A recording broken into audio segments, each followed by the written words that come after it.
Bonjour et bienvenue dans ce séminaire Quark.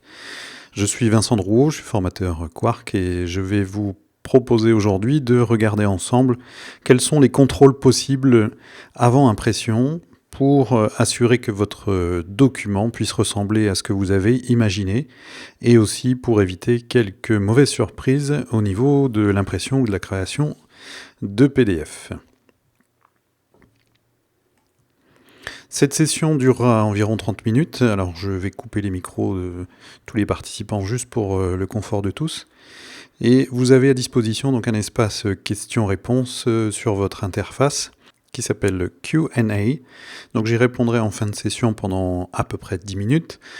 Et merci de ne pas poser de questions très précises sur vos problèmes techniques. Nous allons aborder ici des trucs et astuces et en général les questions trop spécifiques sur votre environnement ou sur un document qui vous pose problème ne pourraient pas être répondues correctement ici, mais nous allons vous fournir en fin de session donc des adresses de sites internet ou des coordonnées pour vous permettre d'accéder à du support ou trouver des informations. Donc cette série de masterclass, donc il y en a 6, ce ne sont pas des répétitions de ce que vous avez dans le manuel, donc nous n'allons pas aborder ou répéter ce qui est dans le manuel. Nous allons surtout parler de trucs et astuces issus de l'utilisation d'Express dans un environnement de production et de création. Donc c'est peut-être des choses que vous ne connaissiez pas. En tout cas, si vous les connaissez, c'est que vous êtes sûrement un expert en la matière. Voilà, je vous propose de commencer pour le programme de cette troisième masterclass. Donc voici les points que nous allons aborder au niveau des contrôles, contrôle avant l'impression. Donc c'est l'usage des contrôles de ligne, un nouvel outil qui est apparu dans Express 10. Ensuite, nous allons travailler sur l'outil rechercher-remplacer qui est très puissant et cela va vous permettre de dénicher des éléments qui pourraient vous poser problème. Et puis, nous allons regarder ensuite le travail de prévisualisation d'images, l'épreuvage avec des contrôles pré-programmés, de ce qu'on appelle les job jackets, et ensuite la gestion des couleurs et l'épreuvage. Voilà, passons à Express avec un premier document. Donc j'aimerais ici pouvoir contrôler avant l'impression certains détails typographiques, comme par exemple ici l'écart au niveau de la justification. Je vois qu'il y a des endroits où j'ai des espaces un peu trop importants. Donc je vais pouvoir utiliser un utilitaire. Donc dans le menu utilitaire, vous avez contrôle de ligne avec toute une série de critères de recherche, comme par exemple la justification incorrecte. Alors je vais du coup demander à Quark Express de dénombrer, ici avec le bouton nombre, de compter du coup le nombre de justifications incorrectes qu'il peut détecter. Alors quand je valide, donc j'ai vu qu'il m'en avait trouvé quand même 95, et pour le voir, et pour pouvoir voir où se trouvent ces éléments-là, je vais faire donc un double-clic ou sélectionner l'outil d'insertion pour aller à l'intérieur du bloc pour lui demander la première ligne où il peut détecter cet écart de justification incorrecte. Donc je peux faire ligne par ligne en allant dans utilitaire, contrôle de ligne, ligne suivante pour lui demander de me montrer là où la justification n'est pas comme je le désire. C'est-à-dire qu'au niveau de la présentation, ça pourrait être amélioré. Donc ça veut dire que je devrais aller dans le menu édition, choisir les césures et justifications, donc dans ce menu-là, pour ensuite aller définir d'autres règles ici de césure en fonction du nombre de lettres pour le mot le plus petit, les espaces avant, les espaces après, etc. et les pourcentages. Donc ça, c'est dans le manuel. Je vous laisse trouver le meilleur réglage en fonction de votre texte et des feuilles de style. Ensuite, un autre contrôle qui peut être intéressant, c'est d'aller voir si je n'ai pas des blocs qui contiennent trop de texte.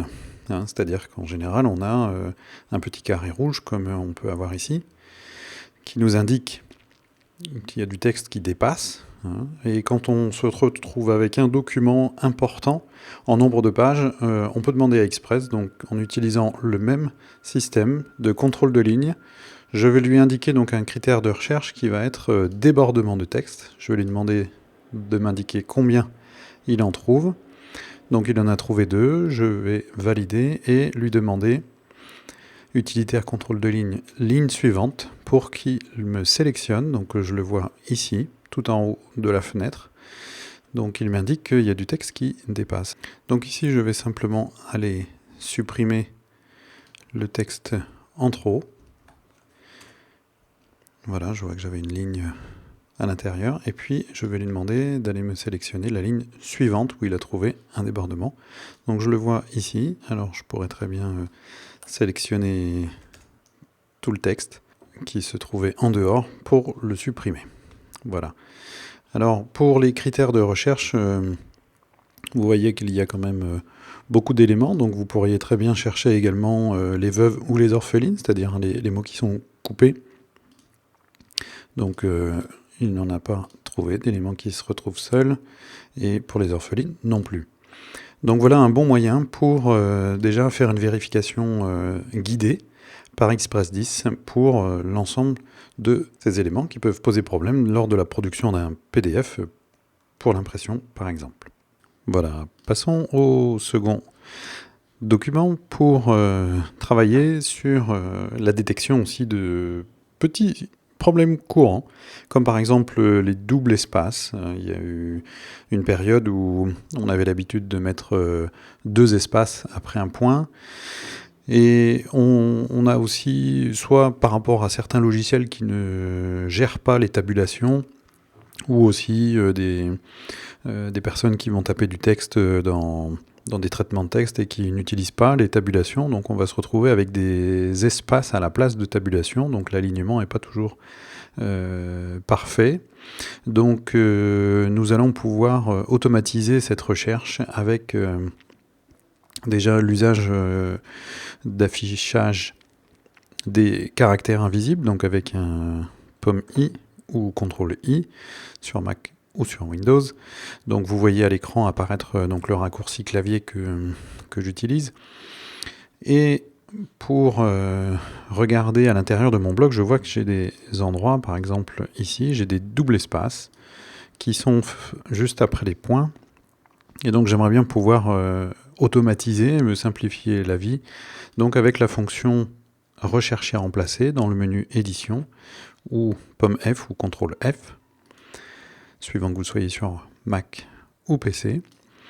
Ici, donc, j'ai un premier champ de recherche, donc ce que j'aimerais, c'est rechercher 2 espaces. Donc j'ai bien tapé 2 fois des espaces, donc même si c'est transparent ici, il y a bien 2 espaces, et j'aimerais les remplacer par un espace. Donc rechercher 2 espaces et le remplacer par 2. Alors, avant de faire une modification, je peux lui demander de faire une recherche. Donc on voit qu'il a trouvé ici, il l'a sélectionné. J'ai 2 espaces. Si je veux, je peux continuer ici. Il va me retrouver également 2 espaces qui se suivent. Voilà. Et je peux parcourir l'ensemble du bloc pour vérifier où se trouvent ces doubles espaces. Alors si je repose mon curseur au début du bloc, je vais lui demander de recommencer dès le départ du bloc de texte. Et puis donc c'est à cet endroit-là, donc j'aimerais bien le remplacer. Donc je vais utiliser le deuxième bouton de la palette rechercher, remplacer. Je vais dire remplacer et rechercher. Donc vous avez vu, il a remplacé ici par un espace. Donc je lui demande de chercher le suivant, je lui demande de le remplacer également. Et donc vous avez vu que très rapidement, en 2 clics, j'ai remplacé les doubles espaces. Donc ça peut se faire comme ça sur l'ensemble d'un document contenant même des centaines de pages. Vous allez pouvoir utiliser, rechercher, puis remplacer et pouvoir scanner l'ensemble du document ainsi. Pour les tabulations, je vais utiliser un autre système de cette palette rechercher, remplacer. L'idée ici va être de remplacer assez rapidement des espaces multiples. Par exemple, ici j'en ai 5, en dessous j'en ai 4. J'aimerais en fait plutôt les remplacer par une tabulation pour pouvoir ajuster correctement. Par la suite, par tabulation, aligner les différents éléments des lignes entre elles. Alors, ici, je peux faire donc un copier des 5 espaces et un coller. Alors, je vais être sûr d'effacer la recherche précédente. Pour coller ici 5 espaces. Et ce qui n'est pas évident, c'est d'indiquer ici, alors j'efface l'espace que j'avais laissé la dernière fois, de pouvoir indiquer le caractère spécial pour lui indiquer de le remplacer par une tabulation. Alors un moyen très simple, c'est d'aller taper une tabulation avec la touche tabulation du clavier. Donc j'ai bien ici un caractère invisible qui correspond aux tabulations, et donc je sélectionne, ça peut être un double clic ou une sélection de la gauche vers la droite, pour ensuite faire un copier et coller directement dans le champ de remplacement. Donc vous voyez, il a intégré automatiquement le caractère spécial. Donc si je vérifie ici, j'ai bien plusieurs espaces, donc en l'occurrence j'en ai 5, et je vais lui demander de le remplacer par un anti/T pour indiquer une tabulation. Alors, sur le document, donc je peux retirer ici la tabulation parce que je n'en ai pas besoin. Je vais lui demander donc rechercher 5 espaces, donc je vois qu'il en a cherché 4, donc il devait m'en manquer un. Je vais demander à recommencer. Voilà. Ici, il m'a bien trouvé 5 espaces continus, et en faisant remplacer, ou ici remplacer rechercher pour pouvoir continuer ma recherche dans le document, mais en même temps de remplacer donc par ces espaces par le sigle tabulation. Voilà, donc j'ai eu un petit bip en me disant que c'était le dernier qu'il avait pu trouver. Et ce que je vais pouvoir faire, c'est rechercher également pour 4 espaces de remplacer par une tabulation. Alors je peux utiliser aussi la fonction tout remplacer, c'est-à-dire que si je suis sûr de moi, je peux lui demander de le faire sur l'ensemble des blocs de texte contenus dans mon document. Voilà. Il l'a fait automatiquement sur l'ensemble du bloc de texte et il m'a trouvé donc un seul changement.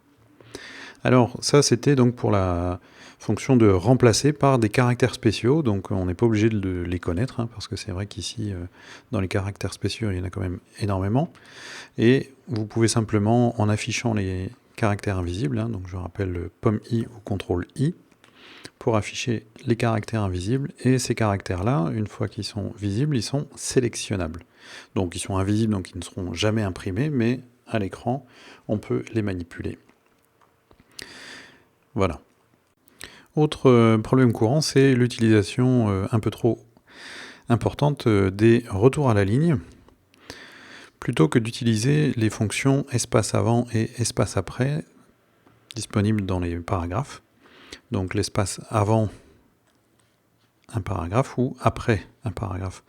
Donc la difficulté, c'est que lorsqu'on utilise des retours à la ligne, on est du coup plus tributaire de l'interlignage, et du coup on a pas mal de difficultés à pouvoir gérer un bon espace entre les lignes et les paragraphes.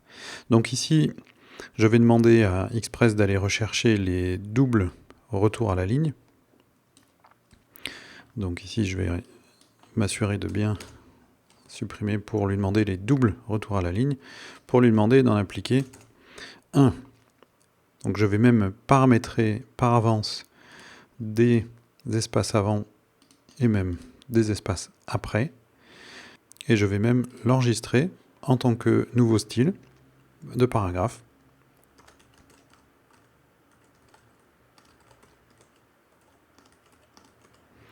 En indiquant bien ici, voilà, pour m'en souvenir que dans le format, je veux qu'il enregistre mon paramètre d'espace avant et d'espace après. Donc, ici, cette ligne-là, il m'a bien appliqué la feuille de style, et je vais lui demander de le faire pour l'ensemble de ma recherche, d'imposer ici la feuille de style au moment où il va rencontrer un double retour à la ligne, je vais lui demander de le remplacer par un seul et d'appliquer en même temps le style. Donc si je lui demande de faire une recherche, je vois ici qu'il m'a bien trouvé un double retour à la ligne. Je vais lui demander de le remplacer. Donc on voit, il l'a bien appliqué. Et si je vais regarder sur la ligne ici, j'ai bien la feuille de style qui a été appliquée pour cette ligne-là. Donc je vais même recommencer en plaçant mon curseur en début du bloc de texte pour lui demander de refaire une nouvelle recherche. Donc je vois qu'il a réussi à me trouver un double retour à la ligne. Et par contre, cette ligne-là, je vois bien que je suis en feuille de style paragraphe body text. Donc je vais lui demander de faire une recherche et de remplacer par donc un seul retour à la ligne et l'application de la feuille de style que j'ai appelée paragraphe espace avant-après. Et donc je peux vérifier que ici, il a bien appliqué cette feuille de style de manière automatique. Voilà, donc c'est une bonne manière de gagner du temps, de s'assurer que les retours à la ligne, d'ailleurs, ce que je peux voir ici, c'est que si je recommence une recherche, j'en ai encore un à l'intérieur, donc je vais refaire la même chose. Voilà, j'ai entendu un bip pour me dire que c'était le dernier. Et voilà, vous voyez que cette palette rechercher-remplacer est quand même riche de paramétrage et peut vous faire gagner énormément de temps et aussi sécuriser vos documents avant la sortie. Voilà, passons désormais à un autre exercice, toujours dans l'idée des rechercher remplacer. Donc l'idée c'est de pouvoir faire une recherche et des remplacements multiples. Alors c'est vrai que ça pourrait être sympa si on pouvait changer d'un coup plusieurs paramètres, alors que ce soit des caractères invisibles, mais aussi, pourquoi pas, changer du texte, du contenu, des mots, des numéros. Donc à première vue, ce n'est pas possible parce qu'on peut faire ici qu'une seule recherche, donc on est obligé de faire recherche par recherche.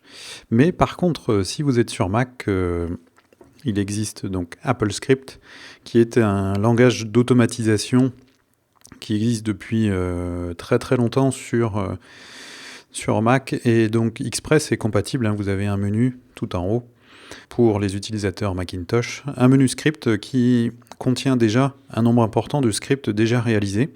Donc c'est vrai que c'est un langage de programmation qui est un peu plus simple que les langages de programmation de type C++. Mais nous allons utiliser donc un script qui a déjà été écrit, que nous vous fournirons bien sûr en téléchargement à la fin de ce masterclass.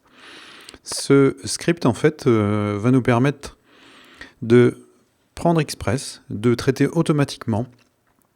Ici, par exemple, en affichant les caractères invisibles, je vois que j'ai des doubles espaces, donc c'est ce qu'on avait fait tout à l'heure, mais là j'aimerais bien qu'il le fasse déjà en premier. Pour ensuite, j'aimerais bien qu'il remplace les lettres QXP par Quark Express, le mot complet, et puis que le numéro de téléphone, au lieu de prendre un numéro de téléphone par défaut, comme celui-ci qui était juste pour combler et donner un exemple, j'aimerais bien qu'il le remplace par un véritable numéro. Donc pour pouvoir faire ça, nous avons donc à disposition un script. Alors je vais l'ouvrir directement dans l'éditeur AppleScript qui est fourni gratuitement par Apple dans tous les Mac. Et vous avez ici en fait le script. Alors bien sûr, je ne vais pas vous demander d'aller coder parce que c'est un langage, donc ce n'est pas forcément tout de suite abordable, mais en tout cas, il existe énormément de scripts déjà tout faits sur des forums ou sur des sites internet pour pouvoir automatiser Express, c'est-à-dire qu'il y a ici toutes les instructions qui correspondent à Express lui-même. Donc il en existe une série importante, hein, c'est-à-dire que vous pouvez automatiser la création de nouveaux documents, la création d'un nombre de pages, la création de blocs, l'importation d'images. Et donc Express va être complètement manipulable depuis l'extérieur. Et ce qui est intéressant donc sur AppleScript, c'est qu'on peut le faire travailler avec d'autres logiciels qui sont compatibles AppleScript. C'est-à-dire qu'on pourrait imaginer de récupérer des données qui viennent de Word ou qui viennent de FileMaker ou qui viennent de tout autre document, voire même de Photoshop, et de faire des allers-retours ou des imports-exports directement depuis ou vers Express via ce langage. Donc c'est ce qu'on appelle un langage transversal. Alors ce script-là va nous demander différents éléments. Alors, si je le lance, il me demande ici de m'assurer que j'ai bien fermé tous mes documents Express. Alors, je vais retourner donc sur Express pour fermer tous mes documents. Ensuite, il me demande de faire une copie de sauvegarde. Alors, ce que je vais faire, c'est-à-dire que mon document que je veux traiter s'appelle CTRL3 FR. Je vais donc faire une copie, pomme D. Voilà, je lui indique que j'ai fermé mes documents et je les ai enregistrés. Donc à partir de là, il me demande de sélectionner le dossier dans lequel le fichier Express à traiter va se trouver. Donc je vais prendre mon fichier copié, que je vais placer dans un dossier, que j'ai appelé QXP rechercher remplacer. Bon, on pourrait l'appeler comme on veut. L'important c'est que je les sélectionne et donc il m'indique bien que tous les fichiers portant l'extension QXP seront traités. Donc, c'est-à-dire si j'ai d'autres types de fichiers à l'intérieur de ce dossier-là, des fichiers Photoshop ou autres, ils ne seront pas touchés. Donc, pour bien vérifier, je peux faire donc un pomme I sur le fichier. Je vois bien que c'est un QXP, c'est-à-dire un fichier Quark Express projet. Je choisis le dossier. Alors, une recommandation, hein, il indique bien que les changements seront appliqués et enregistrés. C'est une opération qui va être irréversible. Je ne pourrai pas annuler ce que j'aurais fait sur ce fichier-là. Donc il faut être sûr de bien avoir une copie. Voilà, je choisis le dossier et ensuite il me demande de sélectionner un fichier texte qui contient les données de remplacement. C'est-à-dire que plutôt que d'avoir la fenêtre rechercher remplacer, je vais créer un fichier texte qui va donner toutes les informations de rechercher et de remplacer. Le fichier texte correspondant, donc j'ai préparé ici un fichier texte qui s'ouvre, ici je l'ai ouvert dans texte Wrangler. L'idée c'est surtout de pouvoir afficher les caractères invisibles. Hein, c'est un traitement de texte très intéressant pour le développement, mais aussi ici pour le traitement de texte, car vous voyez qu'il peut nous afficher des caractères visibles.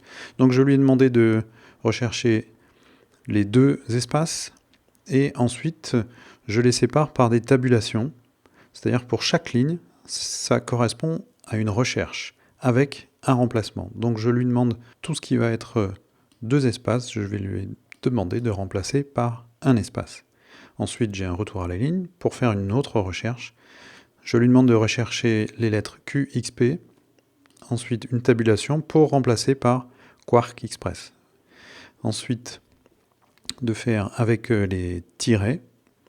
Et puis le dernier, ici, lorsqu'il va rencontrer ce texte-là, je vais lui demander de remplacer par ce numéro de téléphone complet. Donc, j'enregistre ce fichier texte.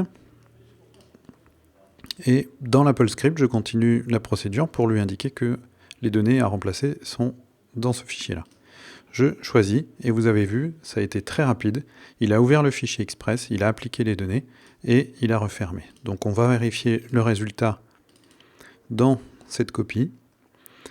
Et donc, on peut voir que les deux espaces, alors je vais faire afficher les espaces invisibles, donc les deux espaces ont bien été remplacés par un espace, que les lettres QXP ont bien été remplacées par le nom complet, et puis que le numéro de téléphone a été aussi remplacé. Donc, ce fichier AppleScript, alors utilisez-le, nous l'avons testé et vérifié, il a l'air de bien fonctionner, hein, c'est des langages de développement, donc dans certains cas, il peut y avoir quelques bugs possibles, donc utilisez-le avec précaution. Mais en tout cas, vous voyez, c'est possible de programmer des recherches et remplacés avec ce type de langage. Et vous pouvez trouver donc sur Internet des fichiers gratuits et aussi certainement trouver des développeurs AppleScript qui sauront vous automatiser ce type de recherche. Voilà un autre moyen maintenant de détecter les erreurs possibles ou ici d'essayer d'uniformiser des styles. Donc jusqu'à maintenant, aujourd'hui, nous avons traité sur des blocs de texte, mais nous voyons ici que nous allons pouvoir travailler aussi sur des blocs images et nous allons le faire également sur d'autres types d'éléments de design dans Express. Alors ici, ce qu'on peut voir, c'est que l'ombre portée, donc dans le paramètre ombre portée, les réglages sont différents d'un bloc à l'autre. Donc pour éviter d'avoir à recopier tous les paramètres d'un bloc à l'autre et de faire ça sur des longs documents, au même titre que pour les textes, nous avons des feuilles de style de paragraphe ou de style de caractère qui peuvent s'appliquer et s'imposer à l'ensemble d'un document. Nous avons aussi dans la fenêtre de style d'éléments la possibilité de générer une feuille de style mais pour un bloc. Donc pour le bloc image par exemple, nous allons prendre le premier et on lui indique de créer une feuille de style qui sera en fait bloc image de référence, on va dire ça va être le bloc image de référence 1, et on l'applique pour ce bloc-là pour qu'il soit bien rattaché, et nous allons l'appliquer également pour le second. Alors ici, ce qu'on peut voir, c'est que il a également enregistré dans le style, il a enregistré l'emplacement de l'image à l'intérieur du bloc. C'est-à-dire que dans la feuille de style de ce style d'élément, il serait intéressant de ne pas enregistrer les paramètres donc de placement de l'image et puis également d'agrandissement de l'image pour être sûr que lorsqu'on va appliquer un style, donc ce qu'on va faire, c'est qu'on va reprendre la version originale du document. Voilà. Et puis, nous allons recommencer l'opération pour reprendre, donc ici, comme bloc image de référence, et on imagine qu'on va en garder plusieurs, et puis on va lui demander de ne pas mémoriser ces paramètres de placement. Donc ça veut dire que quand on va vouloir appliquer cette feuille de style, vous voyez, il a bien appliqué les styles enregistrés pour tous les paramètres, à savoir l'ombre portée qui s'est appliquée. Donc si nous repartons à la création d'un nouveau bloc image, on pourrait lui appliquer tout de suite les mêmes paramètres de couleur. Et donc ici, il y a quand même un nombre important de paramètres enregistrés. Donc ici, la taille du bloc, la couleur, l'opacité, et puis vous pouvez faire l'ensemble des éléments avec ou sans la mémorisation du bloc originel. Voyons également un moyen pour uniformiser ici avec des lignes, parce que c'est vrai qu'à l'écran, on ne se rend pas toujours compte de l'épaisseur d'une ligne. Donc je vais en sélectionner plusieurs, donc celles-ci elles font bien un point au niveau de l'épaisseur, mais j'ai des filets maigres. J'ai également du 0,25, ici un autre filet maigre, ici du 1 point, donc ici du 0,75. Donc vous voyez que l'ensemble du dessin comporte différentes épaisseurs, et donc ce que j'aimerais c'est uniformiser. Alors un moyen très simple pour aller cibler, c'est au lieu d'utiliser donc le pomme F là, rechercher, remplacer, vous avez également dans le menu édition, rechercher et remplacer éléments. C'est-à-dire qu'on va lui demander de faire une recherche sur, alors ici c'est une ligne, on va lui demander de rechercher ceux qui ont une épaisseur en filet maigre, par exemple, et on va lui demander de les remplacer par une épaisseur de 1 point. Alors, faisons une recherche, il en a trouvé une, on va lui demander de l'appliquer sur toutes les lignes qu'il va rencontré sur le document, donc il en a trouvé 2, on lui demande de le remplacer. Voilà, ça veut dire que ici, pour vérifier, celle qui était en filet maigre a bien été modifiée, mais pas les 0,25 ni les 0,75.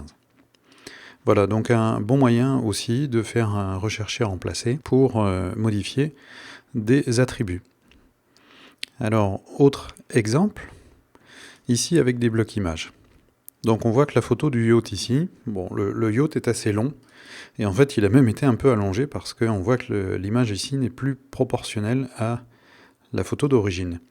Donc pour pouvoir détecter ce genre d'effets et d'erreurs, car on voudrait pouvoir garder les bonnes proportions pour la photo, donc nous allons utiliser de la même manière le rechercher remplacer élément pour aller rechercher donc un paramètre d'élément, en l'occurrence ici des blocs images, dont les proportions auraient été déverrouillées. C'est-à-dire que sur mon bloc image, je prends les paramètres de bloc image, je vois qu'ici le chaînage de proportions a été déverrouillé. Donc j'aimerais dans mon document que Express me cherche les blocs images dont les proportions ont été déverrouillées. Donc après je peux choisir de les reverrouiller.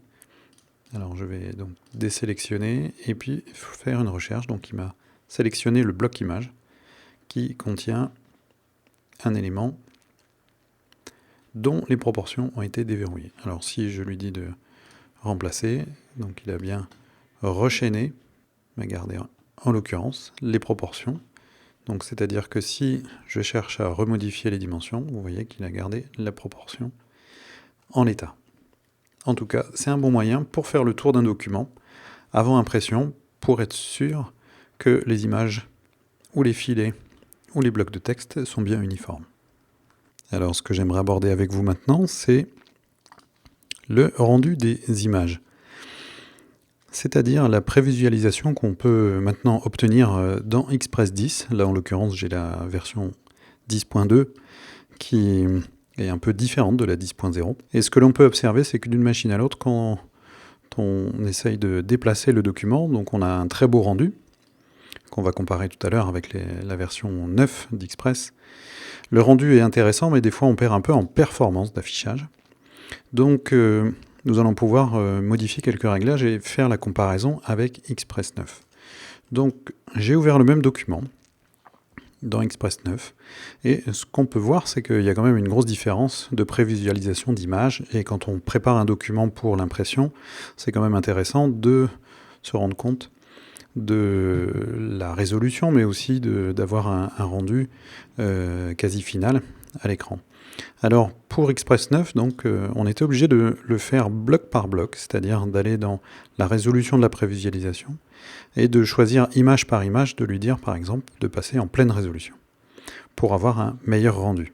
Alors c'est vrai qu'on perdait un peu en performance, mais on arrivait quand même à un rendu intéressant. Mais ce qu'on voit, c'est qu'avec Express 10, il y a quand même une différence. Express 10 a un meilleur rendu, et nous allons pour changer les réglages et gagner en performance dans Express 10, fermer les documents en cours pour pouvoir ensuite aller dans les préférences d'Express.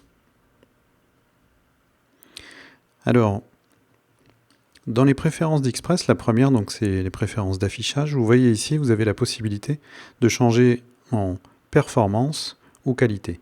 Donc actuellement, par défaut, c'était en mode qualité, donc on avait bien un rendu d'image de haute qualité, mais on perdait un peu en performance lorsqu'on déplaçait le document. Donc là, je vais lui demander, pour tout document ouvert, d'utiliser plutôt le mode performance.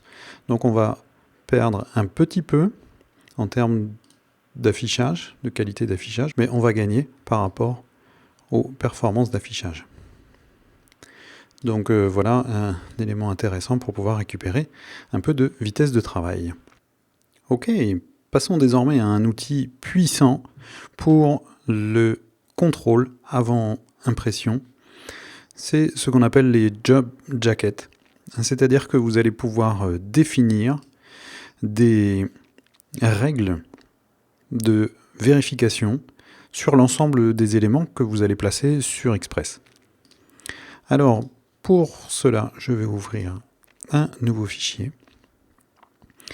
Et vous avez donc dans le menu utilitaire un gestionnaire de Job Jackets.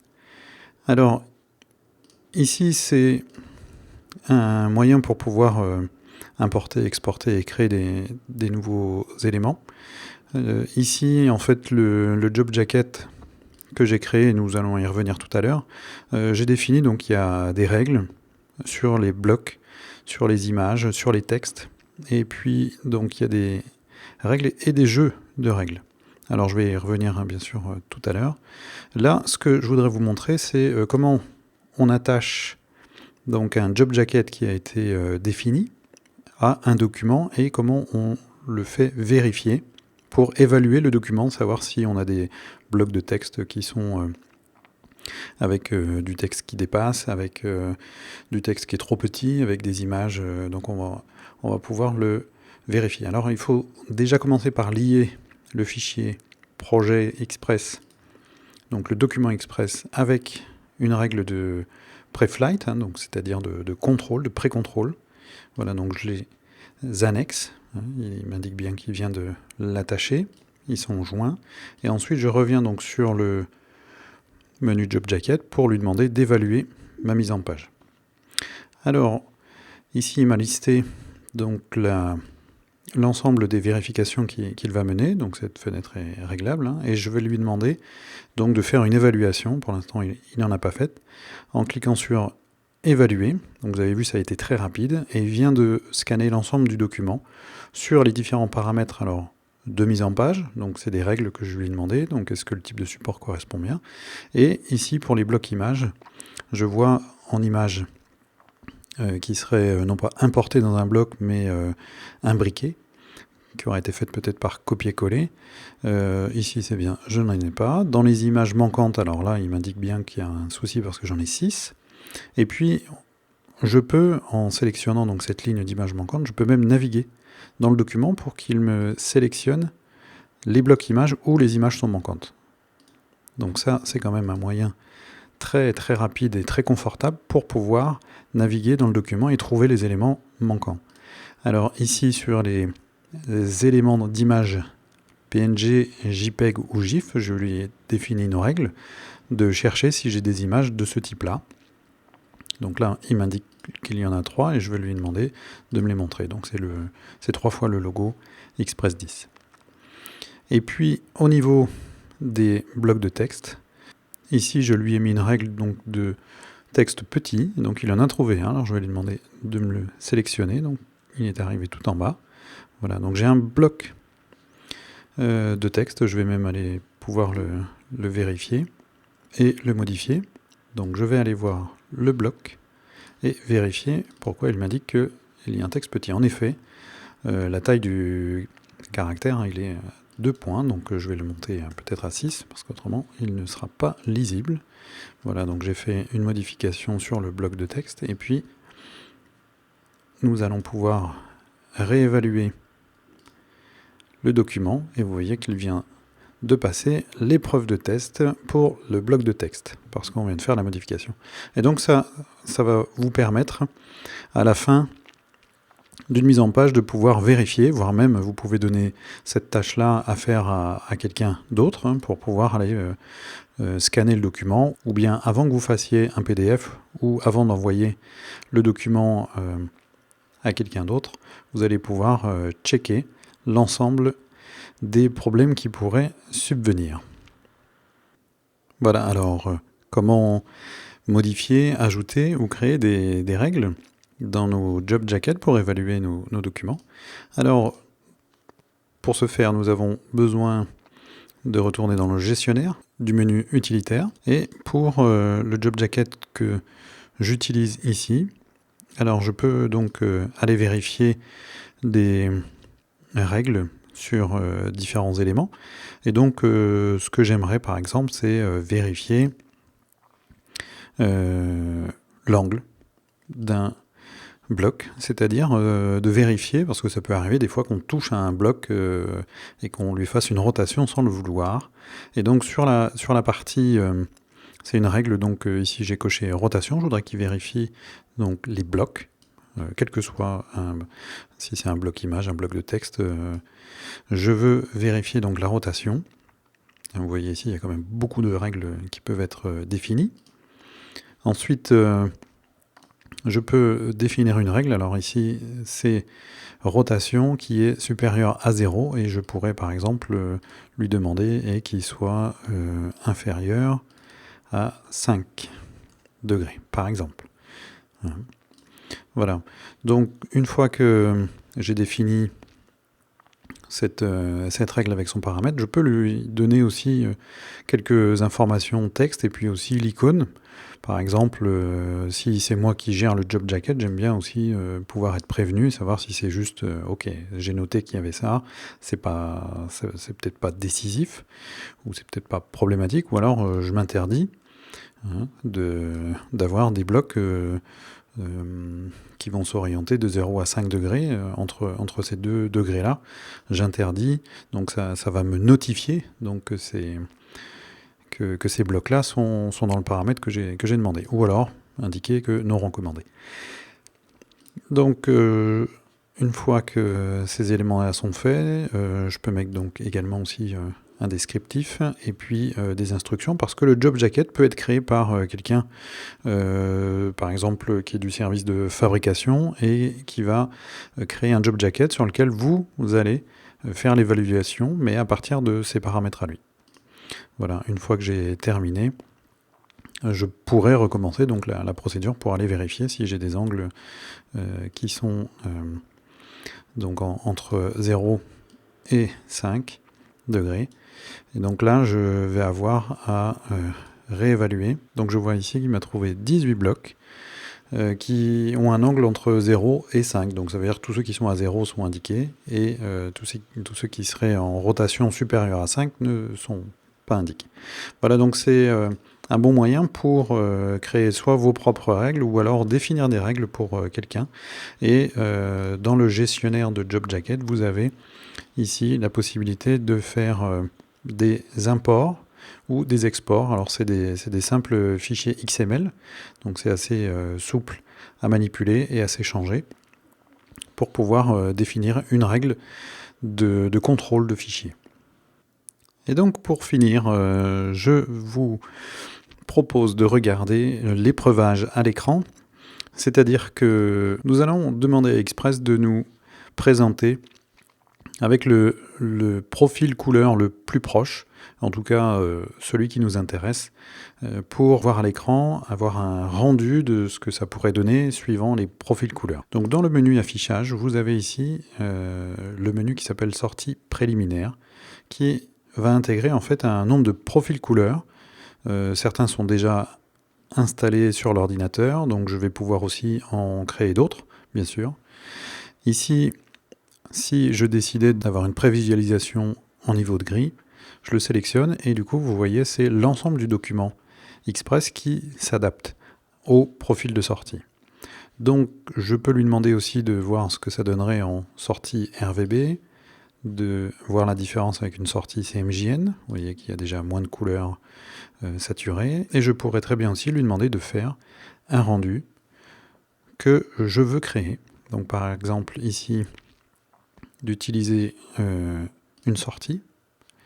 Donc je vais créer un nouveau profil de sortie. Alors je peux l'appeler mon profil de sortie. Par exemple, ce serait un profil ICC qui serait sur une imprimante.